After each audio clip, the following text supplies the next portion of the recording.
Perfect. Okay, we are back here, 54th head of the Charles Regatta in Boston, Massachusetts. We are super excited to have a boat that you guys have probably heard of and seen trending on Instagram, the Exit8. So we are super excited to hear a little bit more about their mission, their cause, how they started, where they practice. We want the whole story. So if you guys don't mind, tell us a little bit about who you are and what this is. So if you don't mind.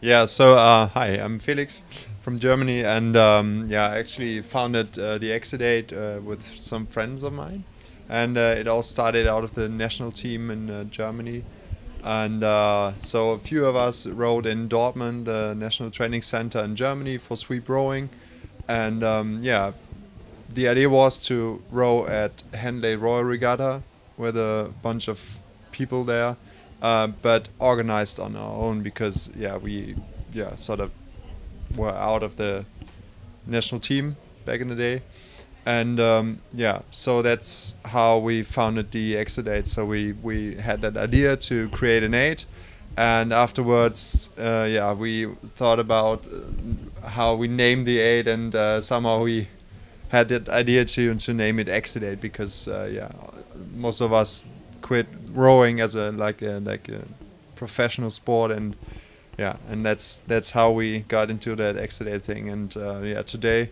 yeah, it goes international, and we really like it, and there are some other reasons why we do it, and maybe the others wanted to. Perfect. So before we jump to that, you talked about having some other nationalities too, so we're not only German anymore, right? That's right. Perfect. Okay, so tell us a little bit more about who else you've included, or who else is either going to be joining you. Is it a rotating group? Is it the same group every time? Who's part of this team?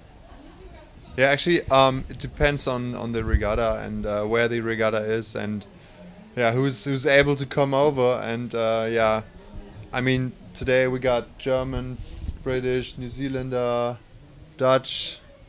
Who else? Greek. Greek. Greek. Yeah, and that's yeah. I think basically Bjorn and I raced basically in the same event at Henley a few years ago, and we kind of talked, and we got on really well, and we formed this friendship. And you can hold it. It's okay. Yeah, we basically formed this friendship, and we've kind of been really close friends for the last 2 years. And we had this idea to, you know, take the Exit8 to kind of more on an international scope, and yeah, basically asked like some of my closest friends, and you know, try to get some really high-profile rowers as well, just to get the awareness out. And so yeah, that's how it started. Yeah. So and then we are also racing for the We're for Yannick team. So that's the cause he talked about. So we would like to raise awareness for mental health. And yeah, We're for Yannick is a very young club, almost as young as the Exit8. And so my brother is one of the founder of the club, because his best friend is Yannick. And yeah, he suffered on depression and killed himself in 2016. And yeah, so the German guys probably, I don't know if the international guys also knew Yannick, because he was a former national rower. And yeah, that's the thing about We're for Yannick.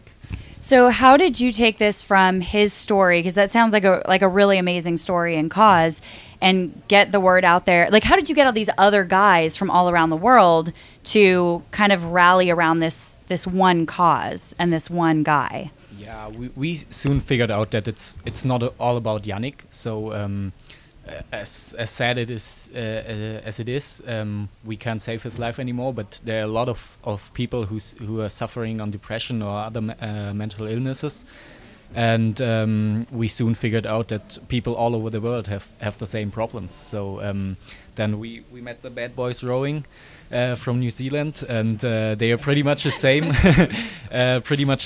the Exit8. And yeah, so then it became bigger and bigger.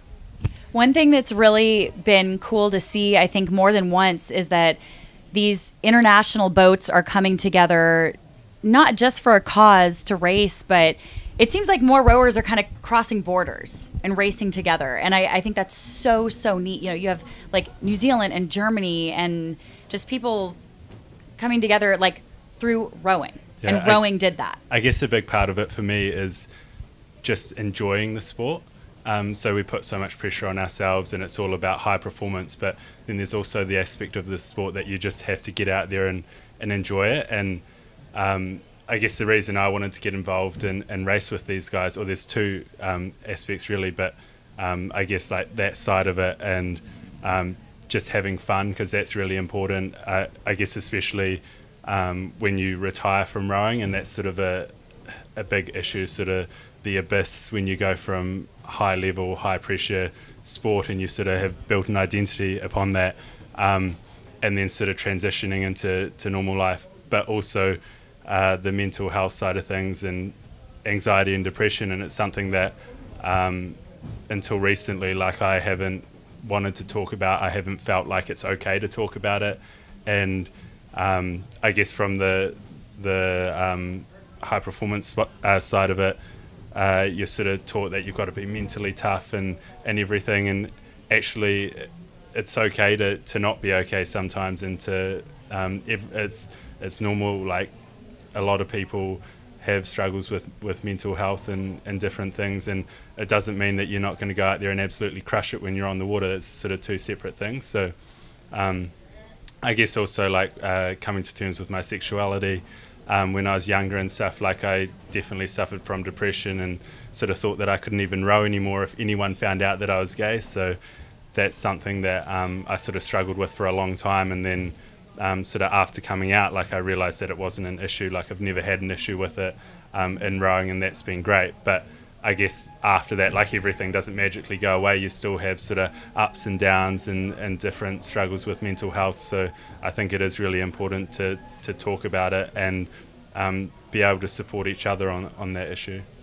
And I think it's really, really amazing to hear that, because when people, you know, younger rowers or younger athletes in general look up to guys like you, and they see you on the world stage and then see you not only having fun, and, like, you know, rowing can be fun, you know, as painful as it is, but it's, you know, it's relatable. It makes it human. It kind of brings it back down to something that, you know, kids might relate to or understand or have gone through, and be like, okay, this is, like, it's okay.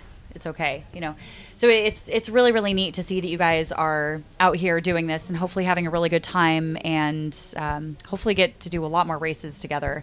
Where can people find out more about this? Like, where can people follow you, find out more about it?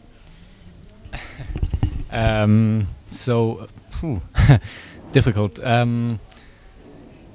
So mostly. If they are talking with us, I would say, and maybe Instagram, and maybe the We for Yannick page. Yeah, that's it probably. So we are very young, so we don't look young, but we're a very young club. So yeah, Instagram and stuff. Yeah. Okay, perfect. Yeah. No, I was just going to say, we're out here promoting it and talking about mental health. And we're all friendly guys, and although some of us, I mean, most of these guys more so than me, have achieved a lot in this sport, we're all very approachable, even if you're not close to us. If somebody wants to send us a message on Instagram, Facebook, anything like that, I promise you we'll reply. Like, our inboxes aren't that full. And that's one thing, too, that I think is so neat about rowing. I feel like at every level, people are approachable, like you said. And it's one of those sports that you instantly have something in common.